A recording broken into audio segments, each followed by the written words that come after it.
Bandung mah elehan bae. Bandung mah mata tilok diajakan. Tilok diajakannya mah tilu ye Garut, Banten, Cirebon. Garut, Banten, Cirebon. Eta nu tilu masih hade. Lain lalagaan tah Garut, Banten, Cirebon tilu. Eta mah terus we unggal tahun tah mah diadukeun unggal tahun. Atuh sia mah buka nyaho sih. Kudu nyaho ti aing bae heran aing mah.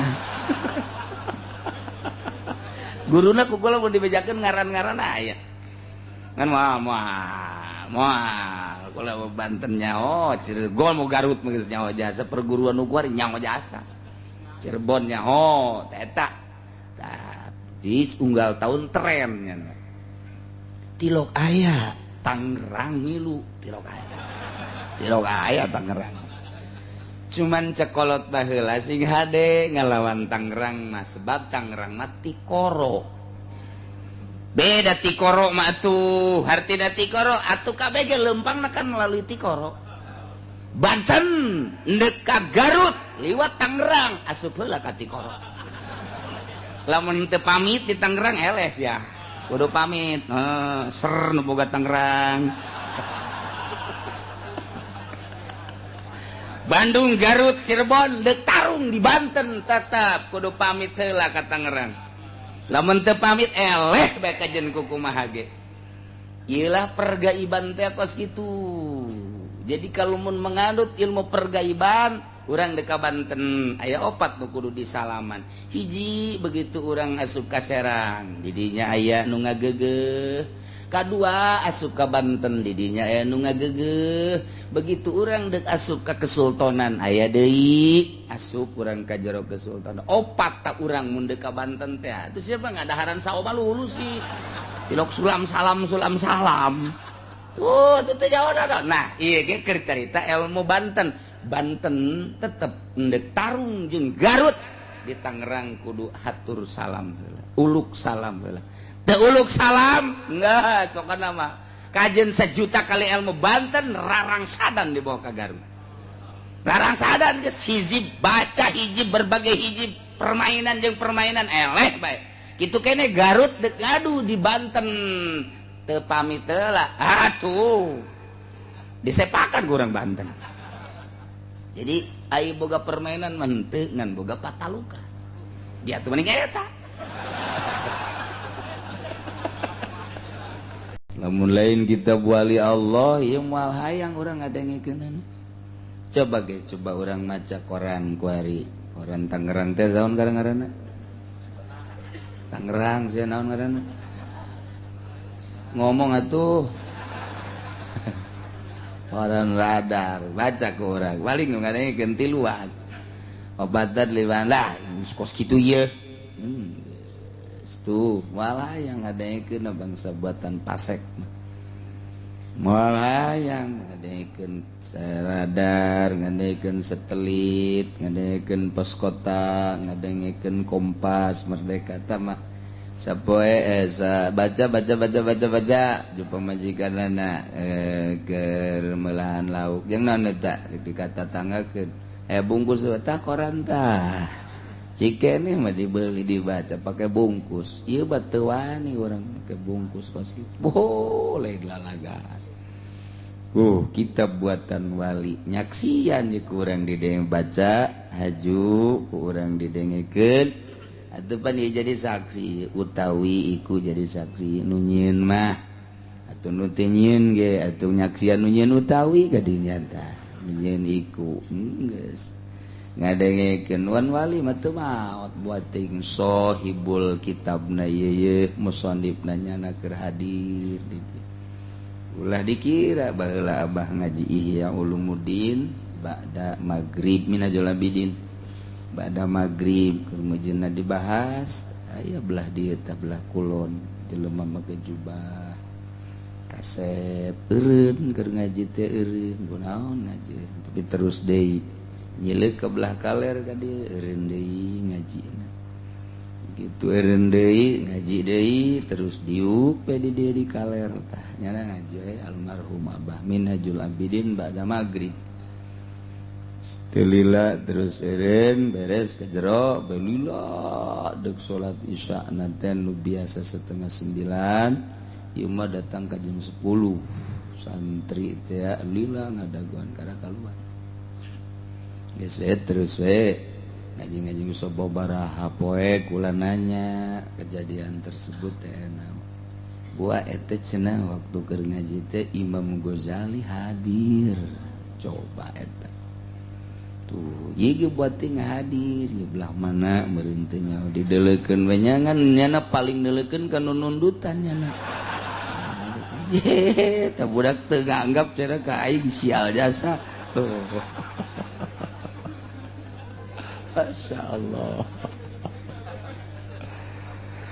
beda tuh aing ngaji jeung ke kitab wali mah lain deui ya Allah nyadarkeun diri urang ngarasa diri urang loba dosa sebabnya nama geus jadi ahli Allah urang dibaca berarti urang cinta geus cinta ka wali Allah tuh diaku kunyana ieu loba faedah-faedahna mun urang macakeun kitab wali-wali Allah subhanahu wa ta'ala kadanan urang ngarang maca-maca macana ge hese atuh ngahartikeun makomo atuh urang ngadengikeun sadatangna otak urang jalayeun otakaneun urang atuh ieu mah ngan sadatangna bae urang samampuhna gegedena mah jalayeunna naon nyambungkeun diri jeung para ulama nyambungkeun diri jeung para wali-wali Allah subhanahu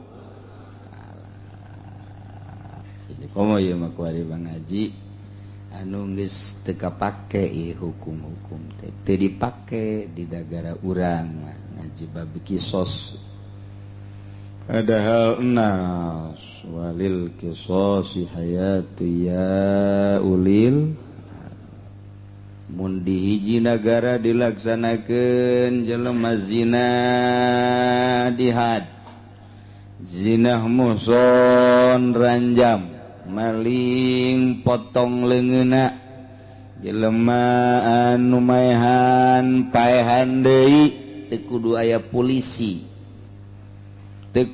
polisi polisi teh aja ngamankeun lamun dilaksanakeun hukum Al-Qur'an di antarana kisos di Indonesia bae heula di mimitian eta teh geus teu kudu aya polisi jang pengamanan model kitu paling ge jang perang doang sebab aman atuh urang neundeun sendal di masjid ge sababara poe moal aya nu maling kuari mah urang salat Jumat ka masjid teu khusu sendal kainget-inget pikiran teh ka sendal bae kodal kulit anyar ya aing aman tante antaran berarti geus teu aman jasa tak butuh polisi jang saeta jang nangkep nu kitu kaasupan setan jadi anu katerapan ku setan nah ieu ditangkeplah ku polisi geus polisi eta kuduna mah nu bararsi sebab jada tukang nangkep nu teu bener aya prakuari di Indonesia kaasupna polisi teh kurang bener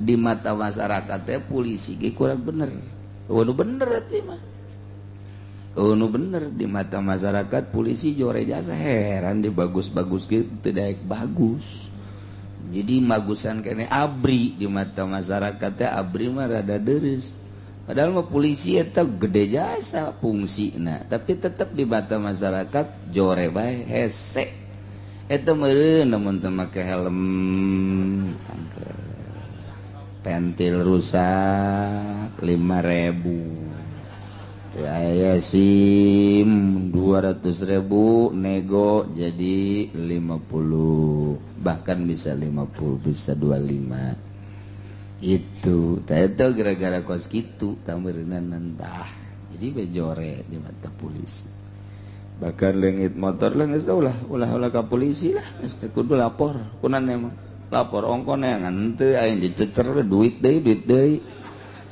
jadi polisi teh jore bete di mata masyarakat masyaallah kos gitulah tapi aya bagusna jelema ngirim barang ka Lampung sok di jalan teh terus bae dipenta ya polisi naik nah nya mana aman tak ka Lampung aman ge lain teu mayar aturan beak 1 juta 500 biasa nama 1 juta aya 4 hulu ieu mah ku sorangan atuh gedeannya na bloona lu dibawa kurang tapi aman aya oge rada deres ya jadi geretakeun kezaliman di Indonesia atuh ieu geus nu bareres ieu geus teu berlaku ya hukum ya tapi urang ku ngajina ge meunang ganjaran jadi nyaho walau darabu bisyatin aya hiji jelema ngaran Khalid eta ki Khalid pika sebeleun jelema teh lain pikaresepen Yuni na masalah Yuni tai pajelema teh sayuni aya Yuni kembang bagus dicari uman bae ku jelema kembang mah seungitan teu tetep dicium bae aya Yuni na Yuni tai lamun Yuni tai mah boro-boro ieu mah eukeur di lantai di kursi tetep dicempal balangkeun Yuni tai ngaranna lamun boga minantu geus Yuni tai atuh keur diuk ge dicempal balik sia Yuni tai tapi lamun urang bonan Yuni na Yuni kembang Masya Allah aya di imah teh sareungit bae ka mana sia eta eueuh ditatanyakeun bae ka mana eueuh teu kadeuleu ditatanyakeun bae eta teh Yuni na Yuni kembang ieu mah Khalid mah kabeneran Yuni tai geus kasebeleun jelema pikaresepeun peureup Ih, Khalid luar biasa ya jadi ancaman gitu rekan-rekan pasti nu mantakos gitu teh jujur tadi nama rekan usahanya na di limbah teh buhal luar biasa jeung babaturanana aya meureun bangsa 10-an mah babaturanana ke pabrik bareng ke kemana bareng di warung bareng ai kuari ieu dikucilkeun diisolirkeun jadi dikucilkeun tak ieu direncanakeun dek dibunuh ki Khalid teh kuno 10-an 10-an teh ki dadap ki waru ki pengki ki awi ta eta tah nu 10-an loba nah jol deh ki Khalid bener datang di gurumutan jadi ki Khalid datang di gurumutan ku 10-an ngan make pecut atau make awi ya 10 urang ceger ku 10-an ngeringkuk ki Khalid teh teu kebel pae dihajar di gurumutan ku 10-an ki Khalid ternyata pae tapi lamun diperhitungkeun peupehan saurang-saurangna moal mantak maehan misalnya kiwaru kumaehan ku neungeul sakitu mah moal kudu pae ki dadap ge neungeul sakitu mah moal kudu pae ki awi neungeul sakitu moal kudu pae ki Umar teungeulan sakitu moal kudu pae Zaid teungeulan sakitu teh moal kudu pae mun ku sorangan teungeulan sakitu moal pae lamun kulantaran ku 10-an jadi pae nah ieu kumaha keputusan hukum syara lamun aya hiji jelema Khalid misalnya di gurumutan ku 10-an kemudian pae sedengkeun hiji-hijina teungeulan teh anu sabenar mah ghairu qatilin urusan qisasna kumaha fafil qisasi alaihim aujuhun nurutkeun cek hukum syara soal kakenaan ku bales patia nek qisas ieu adalah aya sababaraha jalan dihitung ku ulama ternyata ayat 3 jalan ngan di dieu dipuat nu asohna wungkul jalan kahiji yajibu ala jamil qisas 10-anana paehan cek keputusan jalan nomor kahiji 10-ana puluh kabeh alasan nu mantak dibunuh supaya ulah terjadi deui pengkeroyokan seperti gitu. Geus nama bulut kabeh supaya kaila yasiru zari'atan ilal qatli. Ulah sampai terjadi di mun engke dibunuh kabeh 10 batur moal daek ngeroyok deui. Kahiji. Nomor kedua sabalikna tinu tadi layajibu ala wahidin minum. Ieu mah kabeh teu kudu dikisos lantaran kabeh ieu henteu ngeunaan teunggelanana kapan henteu mematikan. Jadi sarua jeung membunuh syirih amdin. Berarti teu kudu dibunuh, hanya bayar diat hungkul saurang-saurangna 1000 onta. Lumayan tah. 1000 kali itu hiji onta teh mun urang 1 juta lah 1 juta 10 juta 1000 kali 10 juta seberapa 1000 kali 10 juta ya. Dasar SD puyeng nih mah puyeng jang hitung yang budak SD mah 1 juta tambah 0 hiji jadi sabaraha. Isi musik itu kan dihesek aneh baik. Jadi 1000 gitu tambah tambah 3 gitu 1 juta tambah 3 jadi seberapa? 1 miliar. Siapa nyawa ngarantunya rupa itu 1 miliarnya. Asal kapai ge moal tanya kalau duit 1 miliar. Moal paling jago 1 juta 2 juta. Tadi geus digenengan we kudu diimah. Aduh keur carita ta eta kos kitu mahal horeng jelema teh. Ieu lamun 10 miliar. Ulah dibunuh bayar diat bae. Nu cak nu awal mah bodoh kabeh teu kudu bayar diat supaya ulah terjadi deui. Kaul kadua mah ulah dibunuh sebab pukulanana tidak mematikan mun saurang-saurang mah moal paeh. Mun saurang mah kulantaran 10 haji gurumutan paeh. Ieu bayar diat bae. Nah kalau nu katilu dibuat di dia ialah nu paling asoh berdasarkan dalil-dalil otentik setelah ditarjeh.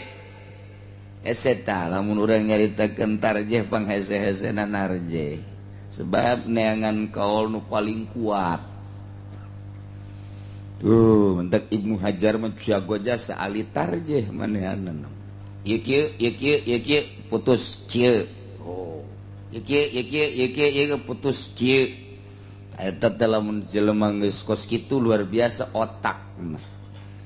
Teu kumaha tinggal nuturkeun bae Imam Romli, Ibnu Hajar, eta buang sejelema-jelema nu otakna brilian geus teu kudu hararese mukaan ijtihad cara Muhammadiyah, mending mun becus. Buku teu becus atuh teh tingali bae dina kitabna. Cocoknya ada Ibnu Hajar moton sepira ulama. Cekal bukna tutugkeun habek deuk. Ulama hese. Kos tu becus bae. Nah, kalau katilu asahuha yajibu intawatu. Jadi kalau nukatil musigar tengah nukatilu pang asohna nu dua tadi adalah asubna kana soheh mukobil soheh ialah asoh ialah nu bisa dipertanggungjawabkan yajibu wajib dikisos intawatu lamun memang manehanana mupakat ittafaku ala darbitil kadarabat manehanana memang benar-benar bertujuan untuk membunuh nah ieu mah nurutkeun cekal asah tetap wajib kakenaan ku kisos keseluruhannya. Jadi ditilik heula motifna apakah cuma dek menganiaya apakah memang nyana bener-bener dek ngabunuh. Karena ya jelema cuma dek nganiaya doang terjadi pae. Eta ditinjau heula teliti heula iyalah kudu disidangkeun heula ka meja hijau.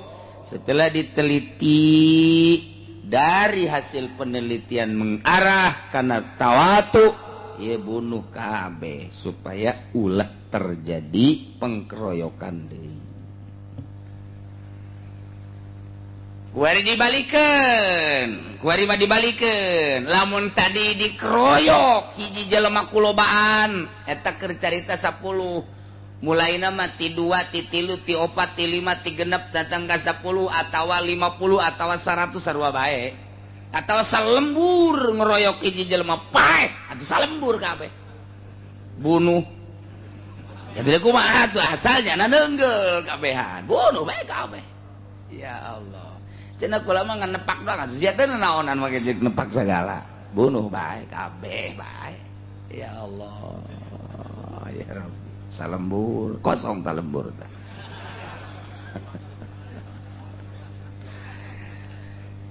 Kuari mah dibalikeun aya hiji jelema sorangan ngabunuh jelema lobaan. Sorangan limanya ngabunuh lobaan aya 10 dibunuh ku sorangan. Kakarak 10 sabelah aing 40 ya.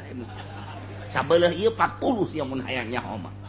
Ieu mah kakarak 10 leutik tawa 10 mah. Tah dibunuh ku nyana 10 ku sorangan. Ai tadi mah itu sorangan ku 10-an. Ku ari mah 10 ku sorangan. Masya Allah. Oh, pohara jasa.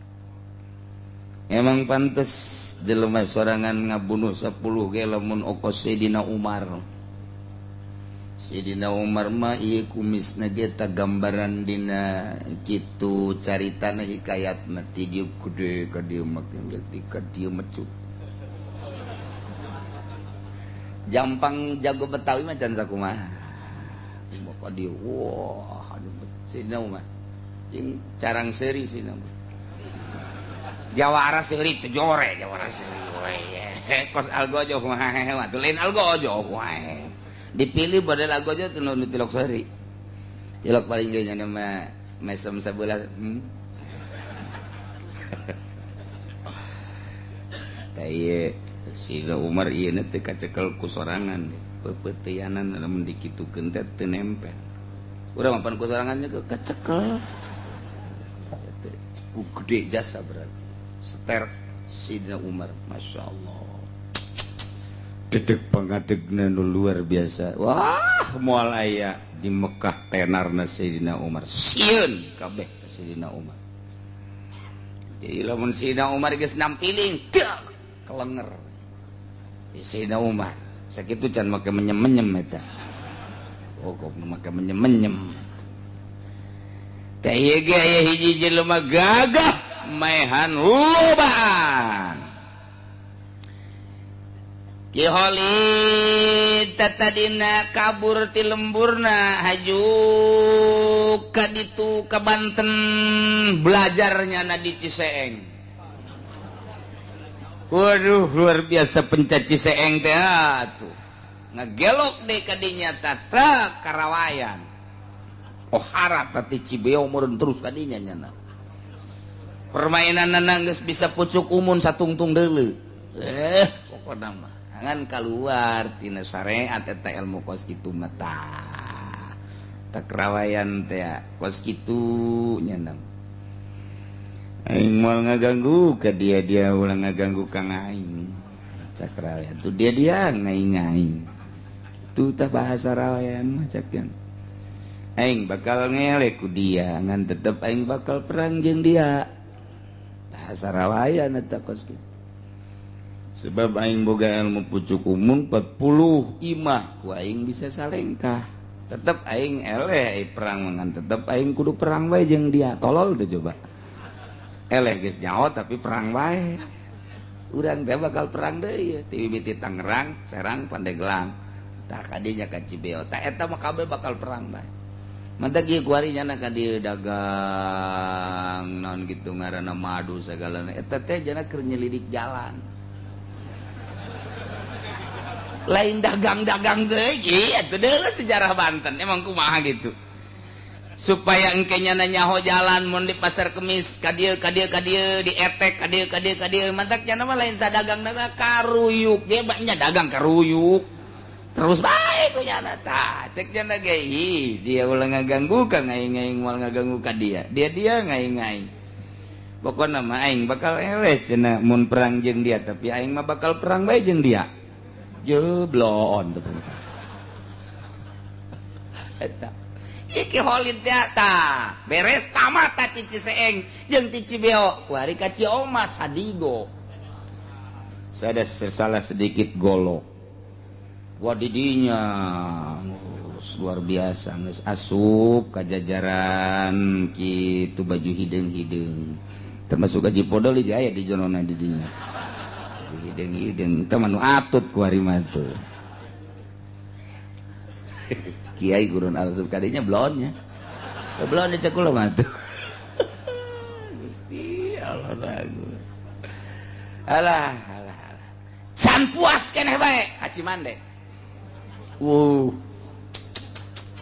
terus ke Garut ka ditu Garut teh jago permainan luar biasa limbangan pohara eta teu beunang ka toelnya nama aju bae urang Garut jadi hiji-hijina kota teh hiji-hijina kabupaten emang aya kamonesan lamun di urang Bantang geus diserang ka ditu geus lah pokona mah Tangerang mah teu boga permainan Tangerang mah Tangerang mah di aku bae kukulan teu bae tapi mun gelut menangan ya tugas kitu bae ti dituna tah mah Bandung aya Cikalong kemudian ka ditu mana ngaranna Garut aya Limbangan Cirebon geus puguh Kuningan aya mun urang nelusuri hiji-hijina kota teh boga permainan tersendiri beda-beda teh lamun permainan Cirebon nya nama ulin handap bae resepna handap aja nama lamun can bisa gelut di kolong sia mah dikaluarkeun ku aing tah eta Cirebonan teman mentek nya resepna di kolong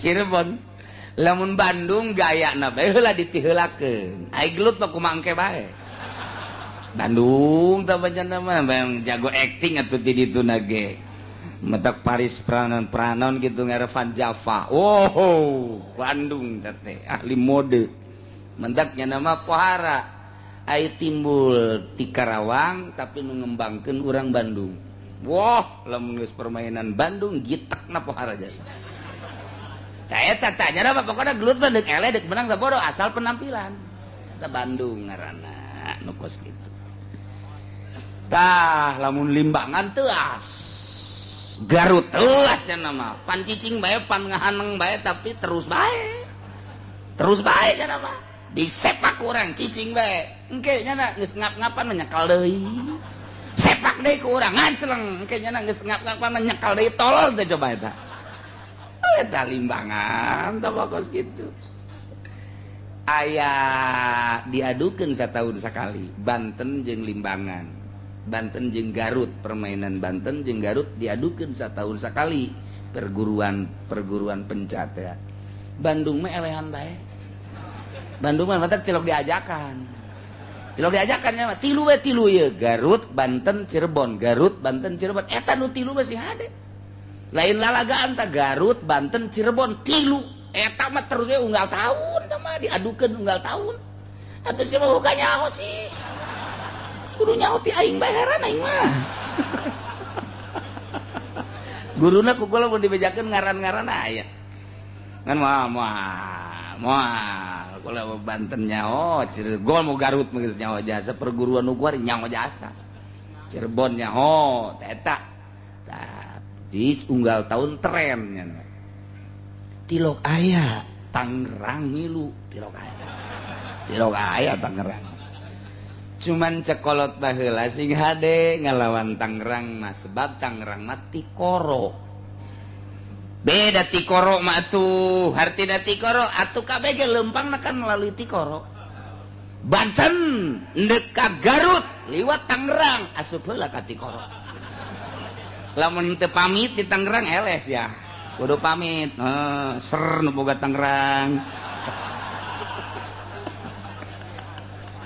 Bandung, Garut, Cirebon, deuk tarung di Banten tetep kudu pamit heula ka Tangerang. Lamun teu pamit eleh bae kajen ku kumaha ge. Ieu lah pergaiban teh kos kitu.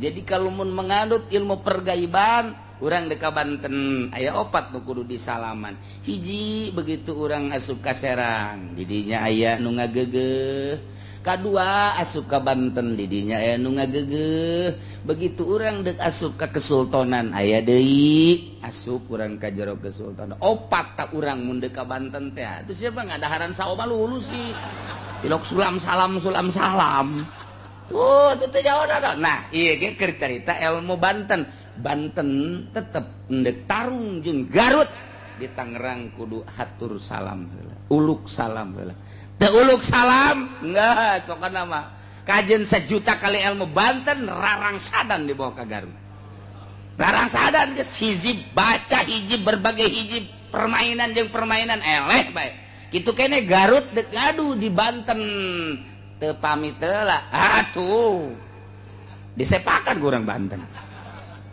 jadi ai boga permainan menteu ngan boga pataluka dia tuh mending eta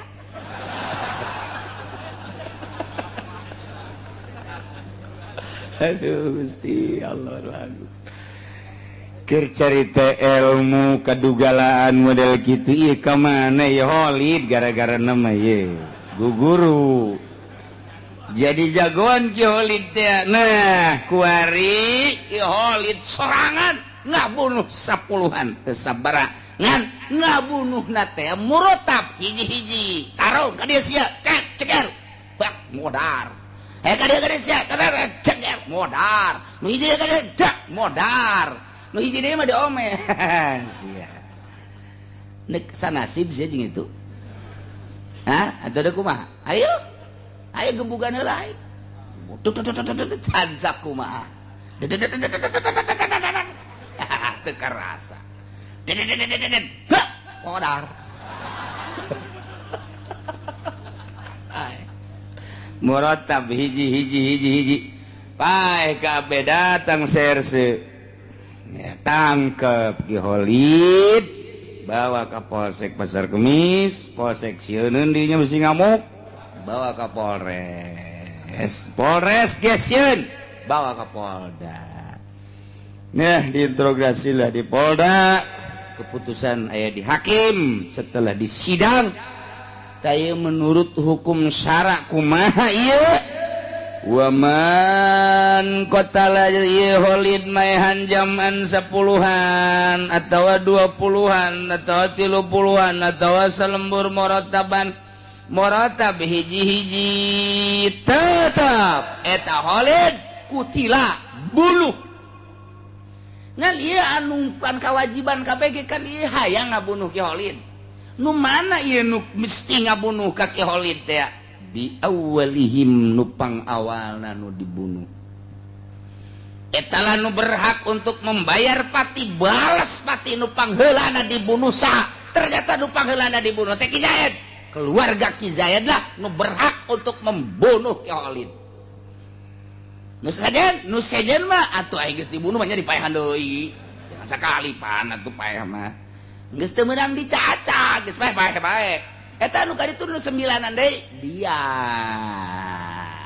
jadi tetap keluarga Ki Holid nya Holidna dibunuh modar nya ieu nu 9 tanggung jawab keluarga kudu mere diat 1000 aya 9.000 mun aya bapana tanu tanggung jawab Bapak Holid bapana eueuh aya ge mamang cek mamang sial teu puguh teu karu jabat tilok langon tilok cenah ka dieu lain mere warisan mere nu kos kieu mamang ge aya ge kakana jeung adina keluarga kabeh tanggung jawab mun henteu di akhirat urang tetep bae kabeleteran eta pan berat eta kos kitu nyana ada boga kalakuan teu beres tapi keluarga kudu tanggung jawab Masya Allah kumaha lamun sakaligus ngabunuhna Ki Zayed teh 10 sakaligus kunyana teh dibakutet di talian dah 10-an nah beres dihijikeun tek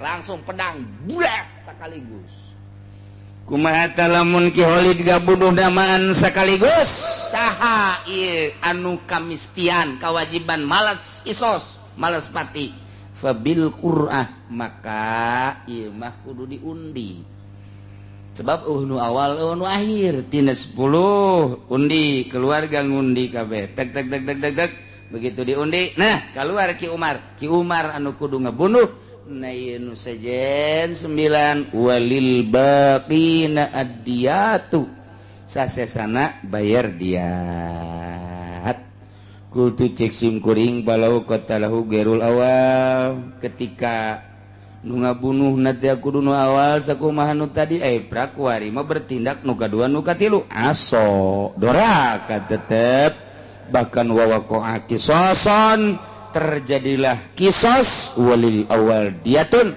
anu kadua kisos sama jadi ngan nu awal jadi kudu didiatan mistina mah Ki Umar lantaran Ki Umar nu dibunuh pangheulana kuari endah anu katilu nu ngabunuh teh Ki Umar hakna dicokot ku nu katilu jadi baik kisosna ngan Ki Umar berarti kudu dibayar dia syarat sahna jadi pamimpin ayat 10 nomor kahiji kudu muslim sanajan di negara eta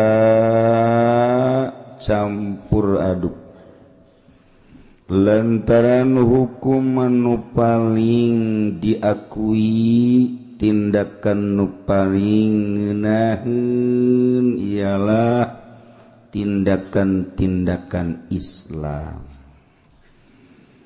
maka tesa fala tasihu tauliyatu kafirin tesah ngajadikeun pamimpin seorang kafir cing hade baik pemimpin nomor hiji raja presiden tawa gubernur bupati camat ulah datang ka kafir doraka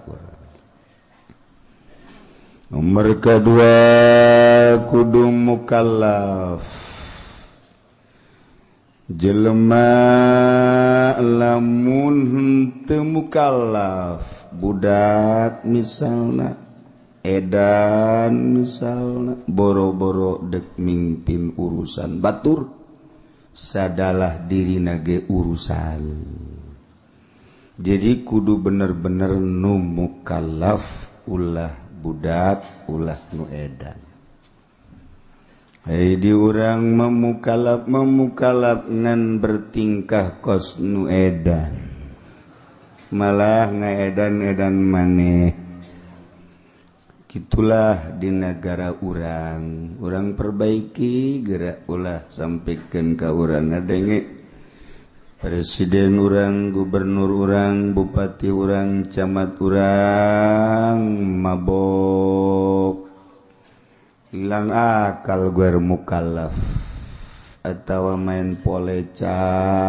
budak letik panu main poleca atau main lang-layangan mobilan eta ngaranna budak letik biasanya lurah camat anu bertingkah budak letik mending di talian bae make dadung diseret ganti kudu mukallaf nomor katilu huron kudu merdeka eueuh di urang masalian merdeka kabeh merdeka nomor kaopat zakaron kudu wong lanang aja wong wedon ge sirama mengkonon wih ditumbas saking umroh ge den pilih wae wedon ge siama boloon aja ge wih iki anak kiai-kiai yang wis yen umrohaken merene iku gemblong itu wis ya aja den tengok-tengok ya ana wonge iki sapa jenengane Kiai wis iku mah den rahasiakeun ge saya omong konon we ngedelenge maring kiwa wae ge aja gean tengen gak ono aing kasurupan Jawa Serang ya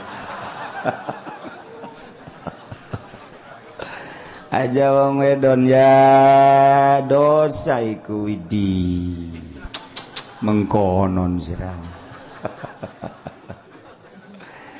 ya wis yang wis mau wis bae ya dan isi barakan bae aing bener tentu tuh si bahasa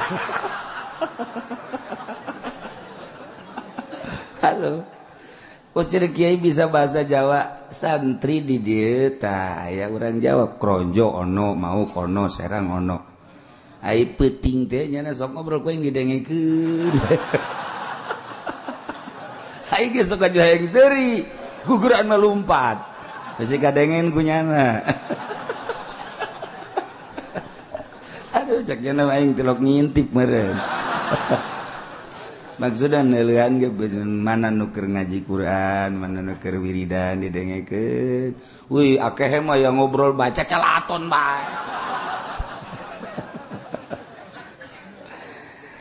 ya kudu lalaki jaloba keneh atuh lalaki teh liat taparrogo ya tamakana min mukhalatatir rijal supaya leuwih laluasa campur gaulna sebab kegiatan teh aya nu di lapangan di kantor di majelis di pondok pesantren di masjid ketika aya kegiatan di masjid endi ki bupati we nipas kan ora etis iku masa ana bupati nipas wih ora enak itu kerungune widi aduh ieu tereh Jawa kadinya tah kadieu tah deukeut tah nah lain kerojo tah ieu tah ya putat ke belah ditu teh rajeg kasedek-sedek be Jawa nya Sunda urang rajeg mah bahasana Jawa kasedek Sunda itu tita tadi bae sia bahasa Sunda nah supaya leuwih laluasa kudu lalaki teu ngeunaheun kan urang sambutan awewe di masjid di majelis talim agama kurang kumaha ngatur maka ulah sekali-sekali milih presiden bu gubernur bupati camat kaum cewek jangan maka pala tasihu wilayatum ratin tesah wilayahna seorang wanita la yufliha qaumun wallau amrahum imratan sebab di negara teh ketika aya hiji awewe deuk nikah kabeneran eueuh walina kan walina hakim artina hakim teh sahibul wilayah aya walina embung ngawalian otomatis kan hakim kabeneran di urang mah urusan khusus aya ge di urang maka urusanana urusan teu khusus pertikahan masalah ge sarua bae eta ge dibere kewenangan untuk menikahkeun sah bae ketika KUA teu daekeun kan lurah bisa nikahkeun kan bupati bisa nikahkeun hadekeun bupati aing nikahkeun geus teu bisa kukumaha sahibul wilayah ngaranna ge. Nah wakaf iya jalan kemudian aya masjid jalan dek di lebaran kadi masjid BAKB masyarakat kiai mana bae teu meunang ngaganggu masjid ngajual masjid lantaran masjid mah wakaf nu Allah tapi ketika aya unsur ke naon kitu ngaranna kemasyarakatan jang umum bupati mah bisa bae pindahkeun masjid dia ka anu eueuh masalah ta bupati mah ye, mantep kalau mau bupati ngaji geus ngeunaheun dia saheotan nya. Artina di akhirat tuh masalah tah mah. Sebab naon? Ieu diantepkeun ka dieu, jalan ka dieu mengkol, bahaya. Kudu diluruskeun mah pindah geus ka dieu. Masalah. Tuh walian ieu teh ieu. Lantaran anak zina, walian hakim. Bupati bisa nikahkeun, di sampingnya nage bisa nikah. Masalah. Tanggeunahna nu kadua cak bupati tah. Nah, sakali deui teu sah bahasana lain lalagan fala tasihu ieu kakarak pikir ngomong ge urusan tasawuf leuwih bahaya geus lamun ngajadikeun milih pamimpin awewe siap tanggung jawab ke di akhirat. Ih ulalala wora duh cenah kamari di umroh ke geus gantian deui ka ditu duitna. Assalamualaikum salam kita urut umroh kamari hampura tah ieu mah deuk dibalikeun deui bae tapi deuk dipenta deui kukula. Hei cak atut sia tah aing nu edan. Cak kiai teh urang duaan aredan kabehan yuk. Ulah pala tasihu wilayatum rat. Desa wilayah na awewe wilayatu khunsan. Wandu banci teu sah sanajan jelas sifat kalalakianana. Teu sah lantaran loba urusan-urusan anu kudu diputuskeun ku pamimpin, kudu ditangani ku pemimpin urusan-urusan keagama. Nomor keempat zakaran nomor kalimana Quraisyan kudu golongan Quraisy sebab cek Kangjeng Nabi al-a'immatu min Quraisyin pamimpin kudu ti kaum Quraisy sebab kaum Quraisy boga kekuatan pemikiran jeung fisik anu luar biasa. Lamun ewe golongan Quraisy pain adima pamuntasibun ila Kinana golongan Kinana mun ewe golongan Kinana rajulun min waladi Ismail mun ewe rajulun Jurhumiyun mun ewe pokona mah kitu asal urang Arab bae mun eueuh pilihlah di kalangan urang nu kira-kira teger sebab pemimpin teh ngurusanana dalam negeri jeung luar negeri urusanana ketika urusan perpolitikan kalut nyana neuk diserang ku negara luar kudu siap sagala rupana pemikiranana fisikna bila perlu nyana jadi komandan perang kan lamun kuru mah kuru nah ini kan teu etis pemimpin kuru cek urang luar negeri emang eueuh deui nu lintuh di Indonesia ieu mah keur carita sih mah suka bisa serian we heran puguh nang milih sia ieu keur carita nah engke-engke deui mah mun milih presiden nu teger nu gagah sebab urusanana lain sakadar urusan dalam negeri tetapi urusan luar negeri kuaten henteu otakna. Ketika kalut perpolitikan, urang tingali Suriah, urang tingali Yaman, urang tingali Irak, tingali itu negara-negara lain Turki, kada naon gitu model Muammar Gaddafi. Nah, eta teh kapan teger, ai teger mah kajen hukum age ngeunaheun perang urangna ngeunaheun kana hatena sebab pamimpin urangna teger. Henteu perangna kanyahoan jalur politik na kan ngeunah kos anu tinju kelas internasional begitu naik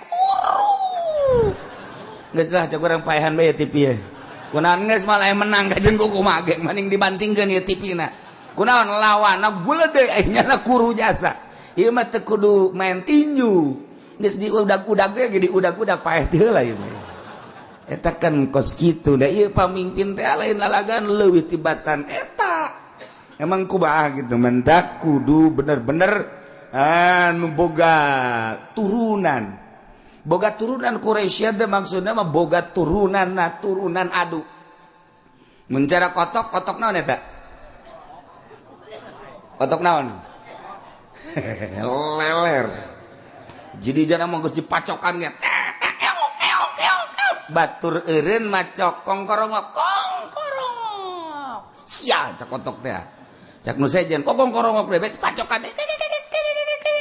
batur eureun macokanana tanggah deh kongkorongok goblok kongkorongok deui bae sakitu teh ujung-ujungna ban menang nya eta mantap kudu boga kitu benang merah anu istimewa pemimpin sarua pemimpin agama ge lamun turunan bangona teu meunang kadatangan ku partai haju ngagelok bae teu meunang kadatangan ku organisasi haju bae eta teh kurang mendukung jati dirina benang merah madak jelema nu boga benang merah turunan namun turunan naon garang-garana jawara kadituna sok ngajawara bae wajen kukumaha ge aya bae tah ngajawara eta Habib kajen tin bari mabok dakwah bae nya mah Habib keur mabok ge dakwah bae nya mah sebab turunanana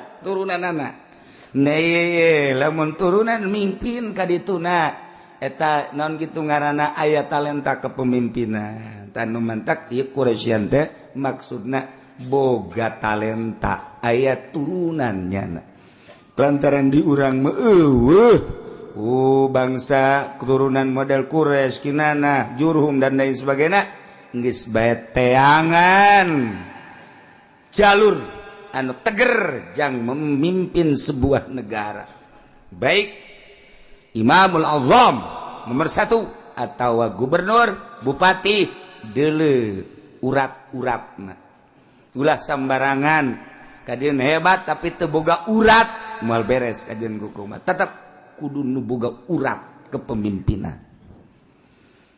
Nomor kagenep adlan kudu nu adil lantaran lamun teu adil mah engke rakyat reaksi. Yang ali lamun aya 2, 3, 4, 5 calon presiden mana nu pang adilna ternyata hese eueuh nu adil. Wa idza ta'azzaratil adalah fil a'immah wal hukam qadamna agallahum fisqat urang deuleu nu paling minim pasekna bae lamun nu adil nu paling rada saeutik pasekna si ieu mah si ieu calon bupati atau calon presiden korupsina teh ieu mah 1 triliun neangan anu 1 triliun bae kitu-kitu keneh tah mah tuh ieu mah 1 triliun neangan asa miliar gitu rada deres bae pasekna rada deres tah eta kos kitu tah si ieu mah ieu lamun main sodok ti isuk datang ka magrib tah neangan udah datang ka lohor bae dan itu mah rada deres anu sok lohor geussan tah anu kos kitu tah atuh hese jasa kuari mah neangan nu adil mah hese ngan nu rada deres bae nu rada deres pilih kurang kengke deui sing hade lamun urang calon presiden maksudna deuk menang deuk eleh eta mah urusanna sabodo tapi urang teu kadorakaan ka di akhirat boga dalil urang kunaon sia mantek milih eta anu kunaon sia mantek milih eta anu kunaon sia mantek milih eta engke di akhirat kan ditanya di akhirat ditanya kunaon sia milih si eta si kuru si blusukan kunaon eta ketemu bakal ditanya emang kumaha gitu ya, jadi orang ke di hadapan Allah bakal ditanya kam milih calon presiden, calon gubernur, calon bupati, engke orang bakal ditanya. Si hade Pandeglang bakal calon bupati Serang, calon di urang mereda angel kene lanan bangsa 3 tahunan deui. Gubernur mah meureun tereh, nah ieu sing hade besi aya cewek urusan batur sabodo nu penting urang ke di akhirat besi ditanya ku Allah urang ulah datang ka ngajungkel ka jahanam ku gara-gara urang milih cewek gara-gara milih nu teu adil sabiwan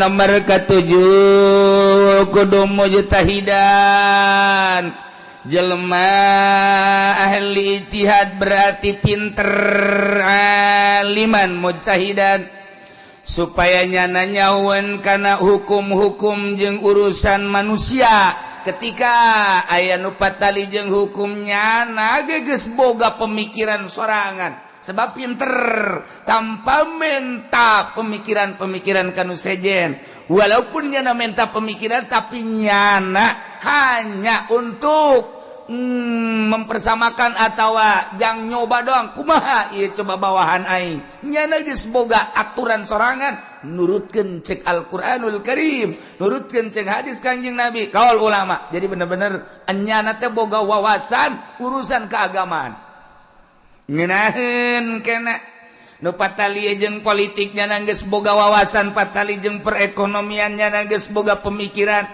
nu patali jeung budaya nyana teh geus boga aturan ieu aturan ieu mah kos kieu mah teu bagus diterapkeun di Indonesia nyana ijtihad kumaha baikna di Indonesia sebab urang kan teu ngeunaheun ngadengena lamun gubernur Jakarta melegalkan minuman sanajan aya kafir jeung nyana berdasarkan demokrasi deuleu kasih si kagigir lantaran mayoritas Islam ya kan mengundang tah ulah datang ka kos kitu gubernur teh nu kudu boga ijtihad aliman mujtahidan supaya ngeunaheun ka muslim ngeunaheun ka kafir kumaha coba tah kos kitulah milih pemimpin geus puguh tama kafir salah ulah eta nu milih kafir di akhirat engke bakal ditanya teu kudu aliman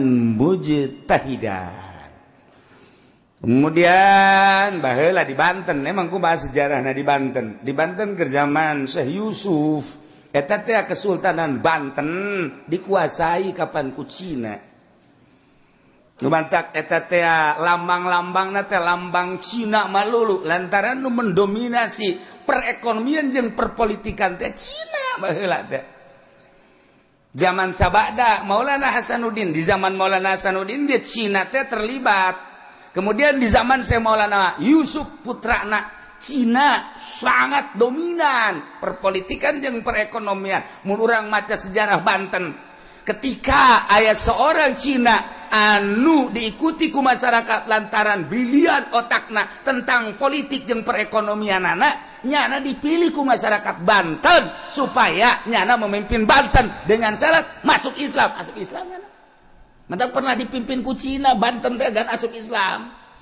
eta aya julukan Kiai ngabehi Banten eta teh Kiai asup Islam Cina asup Islam.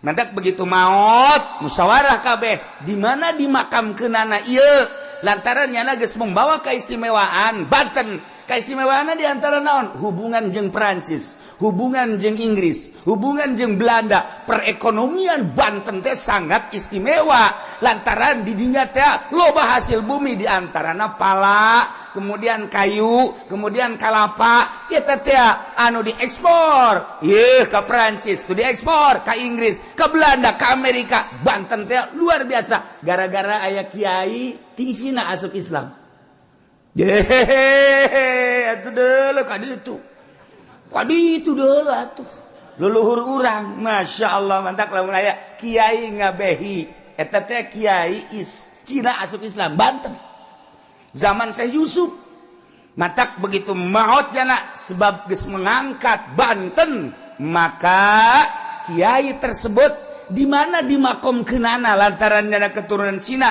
apa dibawa ke Hong Kong apakah di dieu ngan nyana nyieun kuburan khusus apakah di Syekh Yusuf apa di Maulana Hasanuddin ternyata musyawarah seluruh ulama penggede tetap nyana dimakomkeun di Kesultanan Banten dimakomkeun di Kesultanan Banten ieu teh Maulana Hasanuddin nah ieu kebelah dia keluar tah ieu tadi dia tah ya Allah ya Rabbi istimewa Cina emang tiba heula ge nya mah ngabogaan otak ngan dituntut pimpin kami ku maneh sebab maneh hebat bisa kitu ekspor impor lancar eta teh ti Karangantu terus kapal-kapal gulode daratang nah dengan syarat asup Islam hidayah datang asup Islam ulah salah tak asup Islam mah tah nya anu membawa gitu bendera Banten mantap kurang lamun ke Belanda tinggal di perpustakaan Belanda baca tentang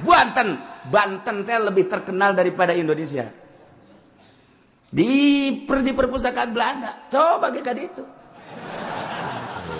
sok aja macam-macam eta urang lamun cerita Banten teh kos kitu lamun urang nyaritakeun tentang jagur. Tah jagur teh menang ti mana? Eta jagur teh jagur. Eta teh perkawinan Syekh Maulana Hasanuddin. Perkawinan Syekh Maulana Hasanuddin putra daripada Syekh Hidayatullah dihadiri ku salah satu wali sanga. Begitu dihadiri Raden Patah ge harita teh hadir. Begitu hadir, ieu naon ieu bingkisanana. Nah, ternyata wali sanga memberikan bingkisan papanganten jagur. Bom teh bom. Tuh nyama eta bingkisanana bom. Masih malah Hasanuddin. Lamun hayang nyaosa sakalana si jagur teh eta nu sok di hareupeun Banten teh di hareupeun masjid. Eta banda, ya tilu ngaranna ge. Tilu tadi ngaranna ngan urang terkenal dengan si jagur. Aya bintangan 9 di hareupna. Bintang mun kurang dideuleu. Sok geura deuleu ge kuari ka perpustakaan. Itu dideuleu ku urang. Nah, ya bintangan 9 bintangna. Tadina 7 besi saliru jeung bintang 7. 9. Eta teh bingkisan. Eta bingkisan. Nah, kekuatan anak cuma 65 meter kekuatan bom eta. Jadi begitu di setel ku Syekh Maulana Hasanuddin di dia di Banten, kekuatannya cuma 65 meter. Jegur. Berdoa Syekh Maulana Hasanuddin, ya Allah, 65 meter mah deukeut teuing Gusti. Sanajan ieu pamere ti wali sanga, tapi tetep ieu hayang boga kaistimewaan sakumaha kahayang kula. Lamun Gusti ngaijabah ka kahayang kula, ieu deuk digunakeun pake perang. Tapi lamun Gusti teu ngaijabah, maka ieu jagur deuk dibalikeun deui ka ditu. Gitu batur mah ngadoa teh pohara. Langsung ti Gusti Allah, geura coba ku maneh atuh aing mere jeung ijabah ka sia. Hei Maulana, hei Hasanuddin, dicoba ku nyana. Coba cek nyala 300 meter. Waduh, 300 meter. Coba 500 meter. Waduh, 500 meter. Coba cek nyala 1 kilo. Waduh. Coba cek nyala sakahayang sia. Eta wali, batak lah urang cerita Banten mejehna urang cerita kawalian ge. Emang kumaha kitu? Ti ditu namangan saukur 65. Nu mantak ketika Belanda datang ke Indonesia yang serikeun dipake jagur, kekuatannya 65 cek nya ieu. Tidak ada. Jadi lamun urang 100 meter cek tidak terjangkau. Begitu dicoba Belanda ya 100 meter, coba jagur parae. Cek Belanda kodo, beda cek janada. Coba celah orang setengah kilo, aman cek orang. Si jagur moal nanaon, setelah datang bae. Wah, ieu mah lain sajagur dah cek Belanda. Nu mantak diteundeun di hareup, eta teh lain lalagan, eta bingkisan pertikahan. Urang mah bingkisan pertikahan teh kelas elit, kunci mobil.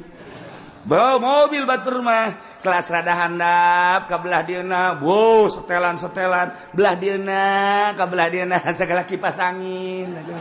Pas Haji Pendi mah sempak jeron.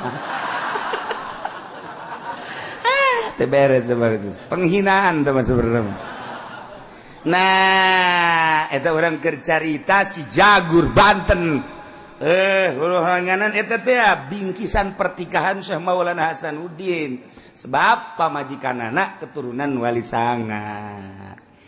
Lain lalagan si jagur teh ngadoa Syekh Maulana Hasanuddin seluruh pekakas-pekakas nu aya di Banten hieu tumbak teh kahiji kadua katilu kaopat seluruhna aya 9 tumbak ngaran-ngaranna aya pemberian-pemberianan geus dijelaskeun jeung nu nyekalna teu meunang sambarangan sakumaha kudu diatur ku Syekh Maulana Hasanuddin.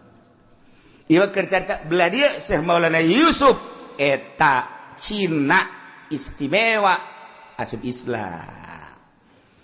Gitulah cerita tentang Keraton Banten ala kadar walaupun Cina akui kurang asal asup Islam. Banten modelna. Lain sakali tidinya terus ganti tilu katiluna Cina deui bae. Tetapi tetap asup Islam. Masalah sebenarnya mah. Janu diakui nama tetap bae otakna, adlanna. Jeung ngabogaan pemikiran-pemikiran jang ngabangun kesultanan.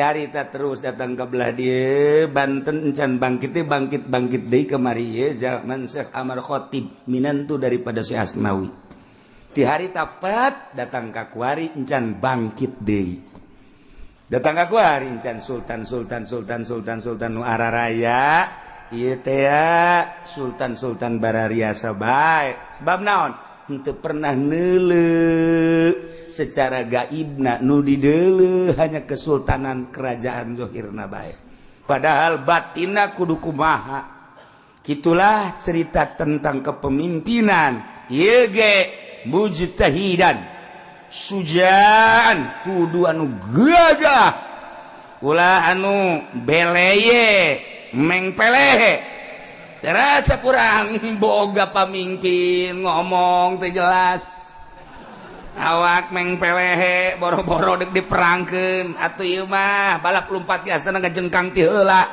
kudu sujaan wasyajaah quwatul qalbi indal basi kuat gagah teh kekuatan hati dina nalika kalut ketika kalut lain lumpat tetapi nyana bisa memecahkan permasalahan eta ngaranna gagah kos urang 10-an dek lempang kemudian lewat kuburan kudu aya salah saja pemimpin cak pemimpin tenang sia di sisi ieu sia di hareup sia di tukang aing di tengah gagah kan ngaranna orang jero nama borangan okos lu gagah bae belah dia sia di dia lempang bareng teu meunang aya nu lumpat pokona tenang salila aing di tengah aing berani okos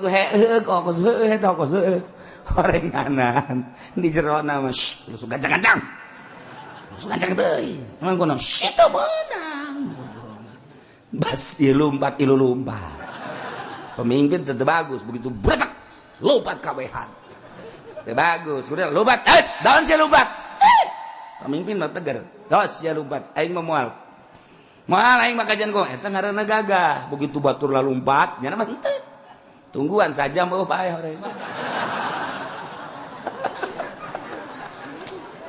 tah urang teu resepan boga babaturan urang ge lamun boga babaturan teh model naon bae sok aya bae tah nu gagah jeung bisa mecahkeun resep urang ngabangun masjid urang ngabangun majelis urang ngabangun kitu penataan lembur eta sok aya bae tah di kepemudaan di kemasyarakatan sok aya bae nu bisa mecahkeun ngeunaheun kana hate aya si eta teh hirup perasaan teh tah eta teh pamimpin suja ngaran ketika dak boga hutang kumaha cenah aya boga hutang sia tuh hutang bae tenang bae sih hutang mah tuh jadi nyieun urang atuh kalem bae engke ge kabayar insyaallah pokona asal di dinya daek ngajual sawah kabayar aja kan ngeunaheun da kana hatena tinggal si eta bae oge nya aing ngasa golok bae nya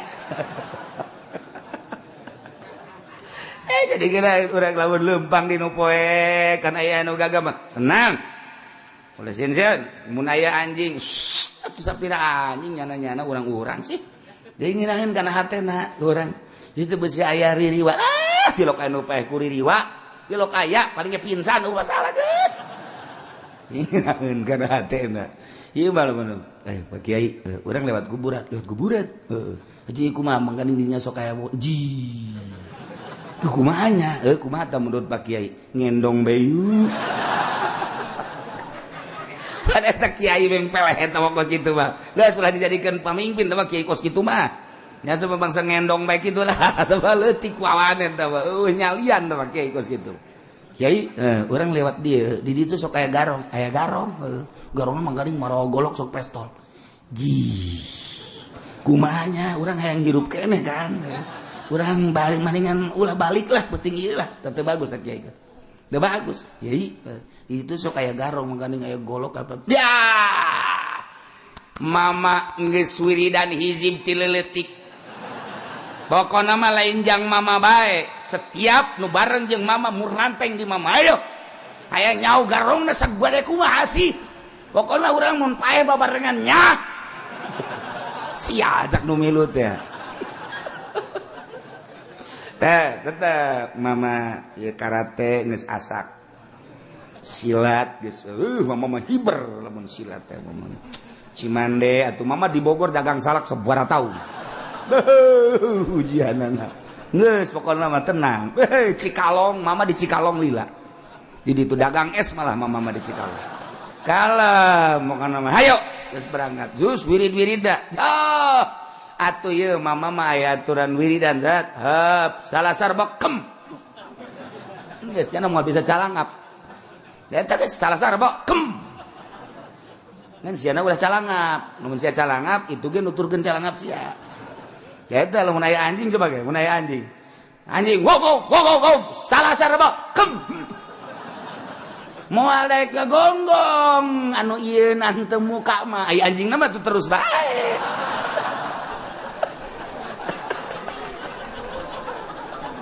aduh eta kolot bisaan kolot eta cek abas ya lamun aya anjing ngagogok geus bae salasa rebokem geus ya ulah muka pokona mah moal ngagogok kajen kumaha ge bener urang mah nu moal ngagogok aya anjingna mah tuh terus bae ngan make wirid heula atuh aya babacaana naon cenah babacaana a'udzubillahi minasyaitonir rajim bismillahirrahmanirrahim qala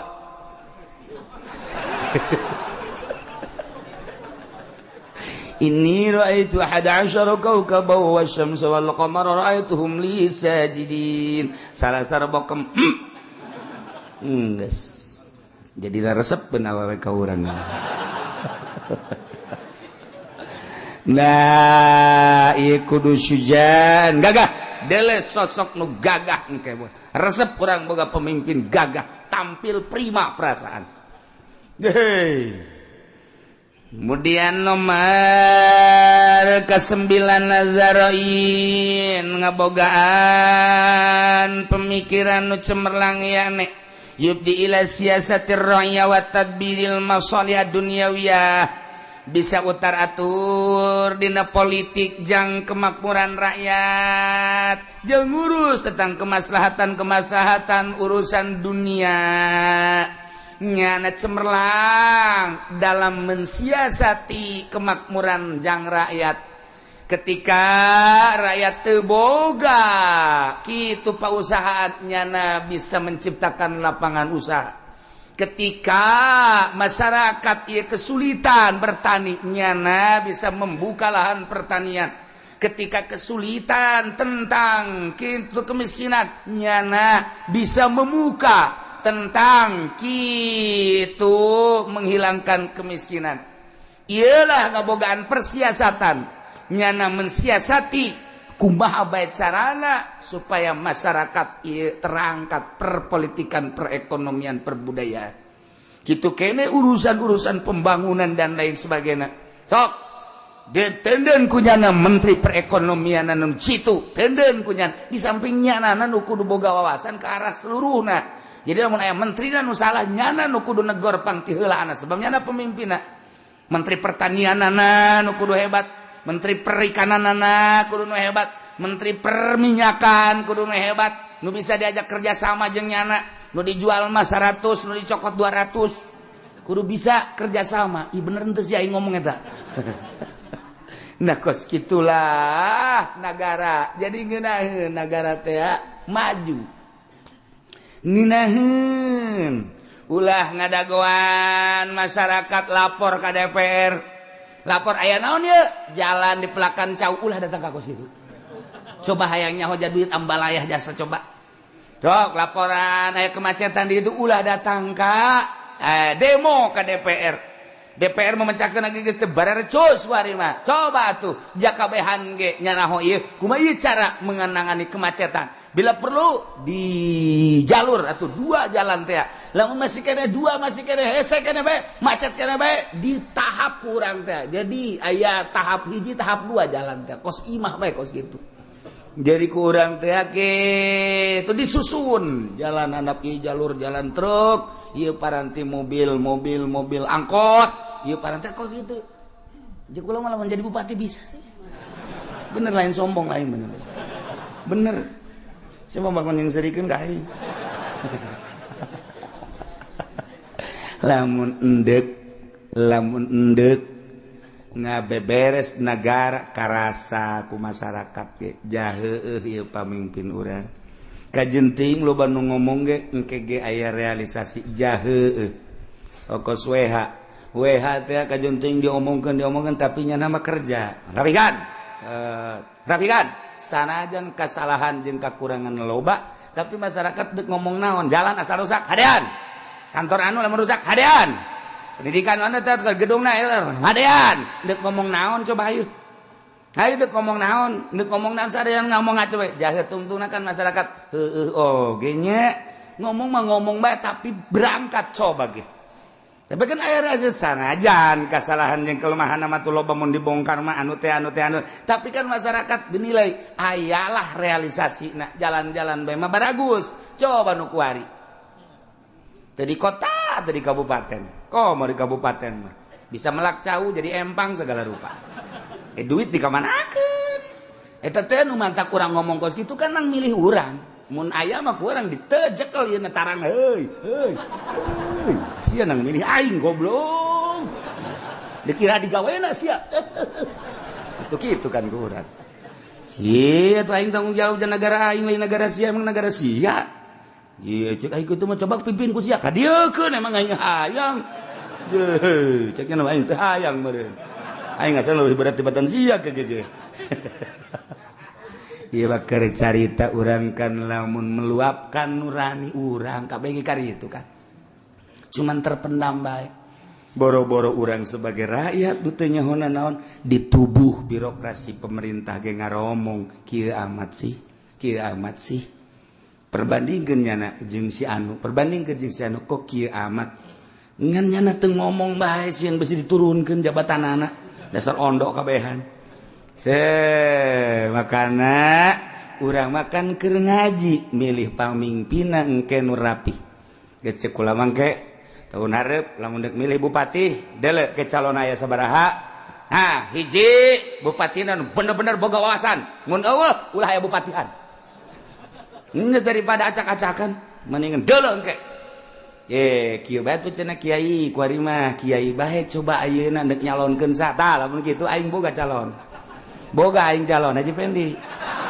asana negara acak-acakan kabeh tita daragang karung kabeh penasehatna Ki Pudoli sarwana atuh henteu pan aing anu nitahna tetep aing geus ulah kitu tetep urang jadi Megawatina kitu negara teh kos lalagan tungtungna negara si eta jadi presiden nu ngatur si itu kumaha lalakona ieu negara urang bisa jadi kos kieu ya iyalah negara urang negara cemen tungtungna mah gara-gara naon ieu tezaroin coba nu ngabogaan pemikiran nu brilian sehingga bisa mengatur siasatir rakyat wa tadbiril masalih dunyawiyah sehingga ngeunaheun karasana ku rakyat aya panyalindungan. Kemudian nomor ke-10 nusa dijadikan pemimpin teh zasamin wa basarin wa nutkin ngabogaan dedengian anu sampurna mun presiden torek engke hese usulna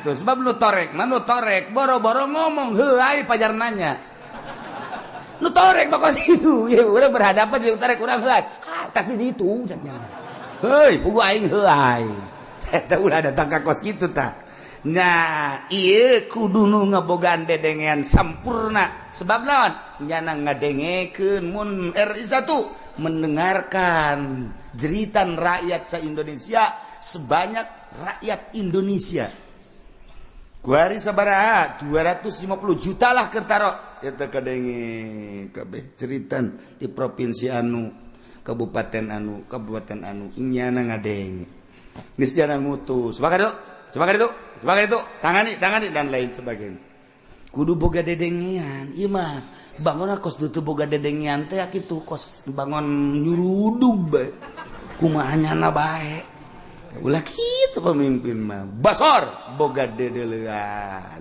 sebab kadele kemajuan kemunduran.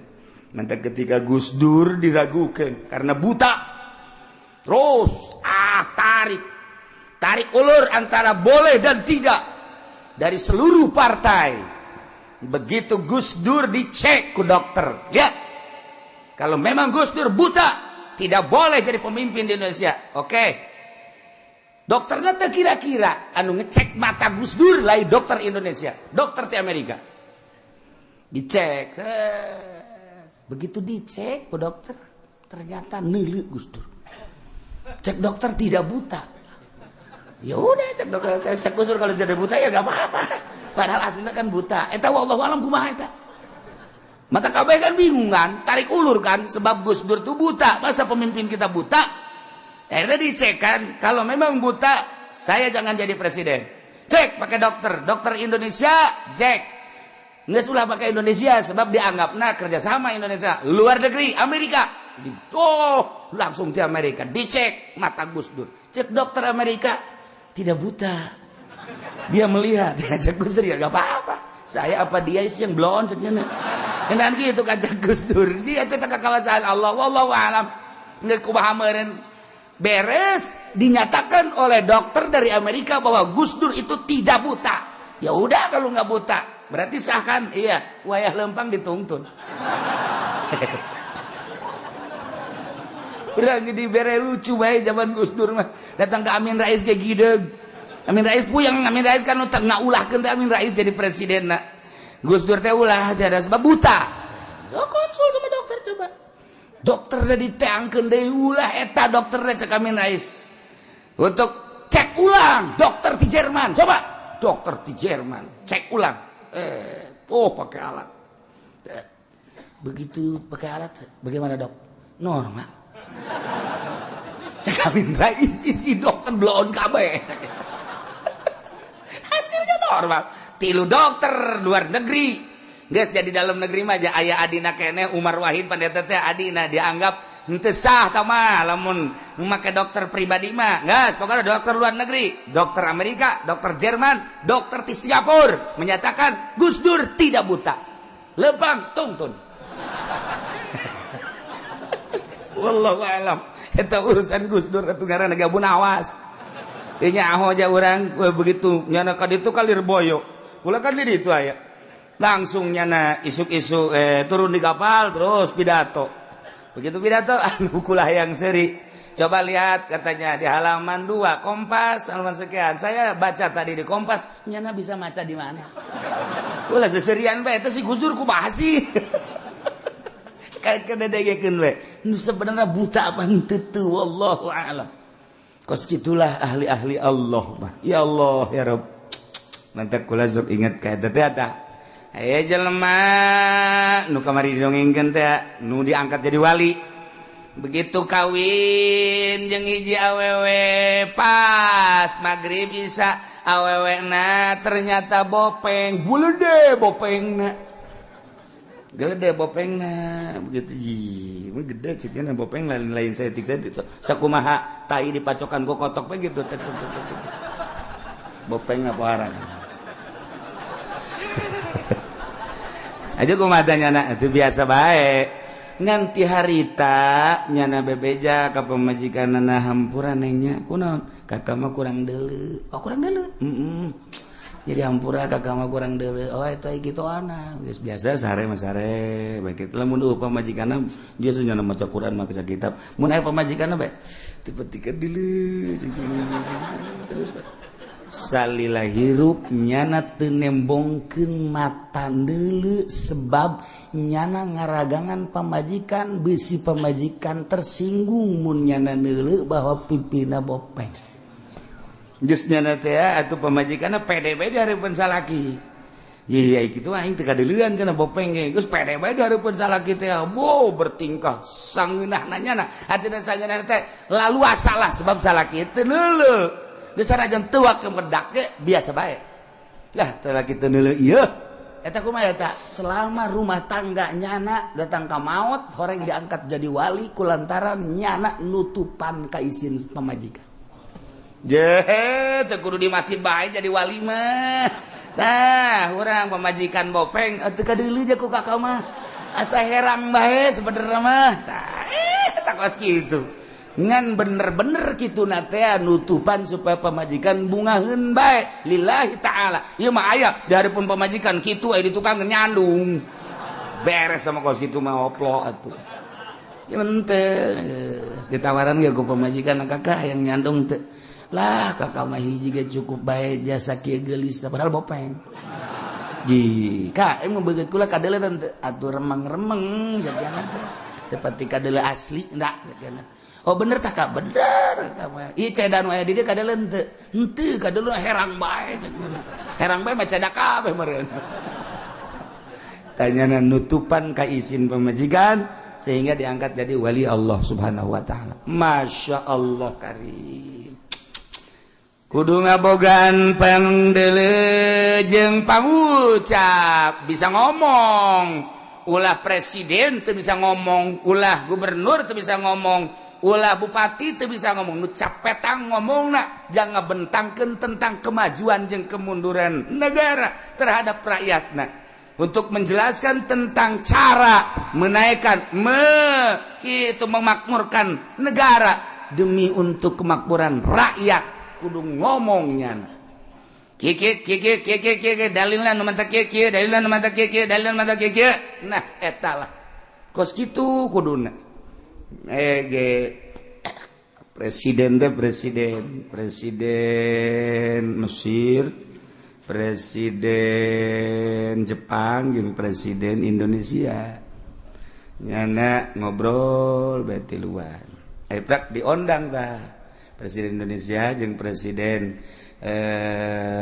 non gitu ngaran Mesir ka Jepang. Presiden Jepang, imahna luar biasa.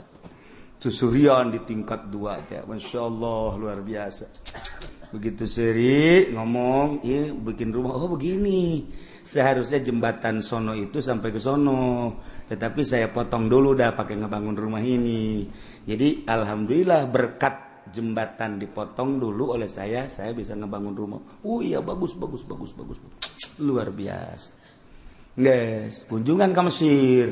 Begitu kunjungan ke Mesir, gimana gede deh. Sarua jeung tadi. Alhamdulillah, saya pun seharusnya gedung yang ono itu tuh dibangun 30 tingkat, saya rampingkan dulu 15 tingkat pakai ngebangun rumah ini dulu. Oh iya.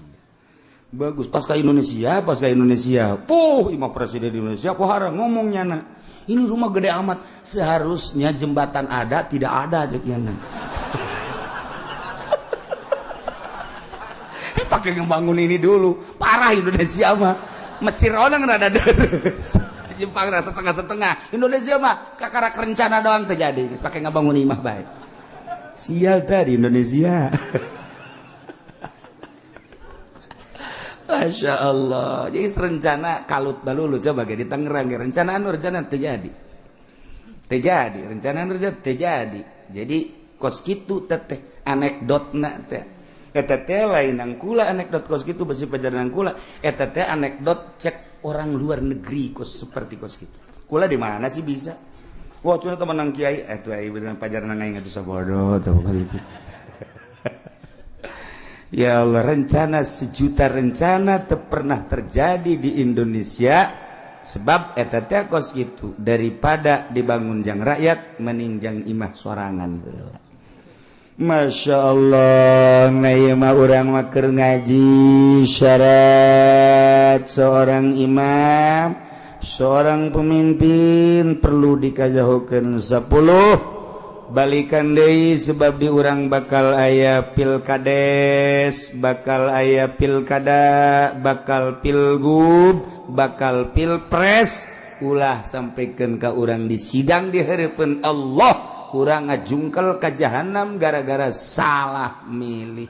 Ji kudu nu muslim kafir ulah dipilih. Bejakeun ke seluruh babaturan urang ka wau urang. Besi urang kadorakan. 2 kudu mukallaf.